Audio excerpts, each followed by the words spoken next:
Hello everyone. இந்த வீடியோவில் biomedical engineering பற்றி தான் பார்க்க போகிறோம். அதுக்கு முன்னாடி தமிழ்நாட்டில் இருக்க எந்த ஒரு ப்ரைவேட் காலேஜில் உங்களுக்கு அட்மிஷன் வேணும் அப்படின்னாலும் ஸ்க்ரீனில் தெரிகிற நம்பரை காண்டாக்ட் பண்ணுங்கள். நீங்கள் இன்னும் நம்ம சேனலை சப்ஸ்கிரைப் பண்ணாமல் பார்த்துட்டு இருக்கீங்கன்னா சப்ஸ்கிரைப் பண்ணிடுங்க. பக்கத்தில் இருக்க பெல் ஐக்கானையும் கிளிக் பண்ணிடுங்க. அப்போ தான் நாங்கள் போடுற வீடியோஸ் உடனுக்குடனே நோட்டிஃபிகேஷனில் உங்களால் பார்க்க முடியும். பயோமெடிக்கல் இன்ஜினியரிங்கில் course details, career opportunities, placement details இதை பற்றியெல்லாம் பார்க்கலாம். கோர்ஸோட எலிஜிபிலிட்டின்னு பார்த்தீங்கன்னா +2ல் மேக்ஸ், ஃபிசிக்ஸ், கெமிஸ்ட்ரி, பயாலஜி நீங்கள் கம்பல்சரி படிச்சிருக்கணும். Course duration BE 4 years undergraduate course. 45% mark நீங்கள் வந்து ஃபைனல் எக்ஸாமில் ஸ்கோர் பண்ணியிருந்தாலே போதும். பயோமெடிக்கல் இன்ஜினியரிங் அப்படிங்கிறப்ப மெடிக்கல் ரிலேட்டட் எலக்ட்ரானிக்ஸ் பேஸில் படிப்பீங்க. அதாவது வந்து பெரிய பெரிய ஹாஸ்பிட்டல், ஸ்கேன் ரிப்போர்ட் சென்டர், இங்கெல்லாம் வந்து மெஷின்ஸை ஹேண்டில் பண்ணுறது அண்ட் மானிட்டர் பண்ணுறது தான் மெயின் ஒர்க்காக இருக்கும்.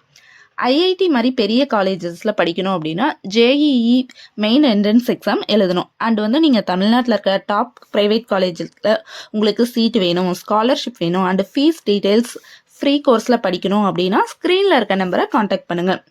படித்து முடிச்சதுக்கப்புறம் கெரியர் ஆப்பர்ச்சுனிட்டி எப்படி இருக்குன்னு பார்த்தா medical device industry, health care and hospitals and research and accommodation, paramedicals and biotechnology, government and public health, health tech, இந்த மாதிரி எல்லாம் வந்து உங்களுக்கு இருக்குது. ஜாப் ரோல்ஸ் என்னென்னு பார்த்தா biomedical engineer, clinical engineer, tissue engineer, medical device engineer, health informatics specialist, hospital biomedical engineer, biotechnology engineer, இந்த மாதிரிலாம் வந்து நீங்கள் ஒர்க் பண்ணுவீங்க.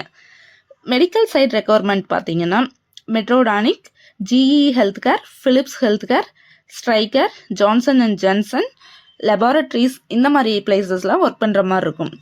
சேலரி எப்படி இருக்கும் அப்படின்னு பார்த்தீங்கன்னா உங்களுக்கு வந்து 5 lakhsலேருந்து 20 lakhs per annum ஏர்ன் பண்ணலாம். நீங்கள் மெயினாக வந்து டாப் கம்பெனிஸில் ஒர்க் பண்ண முடியலைனாலும் உங்களுக்கு டாப் ஹாஸ்பிட்டல்ஸில் ஒர்க் பண்ணுற மாதிரி ஜாப் வந்து ரொம்பவே ஈஸியாக தான் இருக்கும். மெஷின்ஸை ஹேண்டில் பண்ணுறதுனால உங்களுக்கு வந்து IQ லெவல் டெவலப் ஆகும்னே சொல்லலாம்.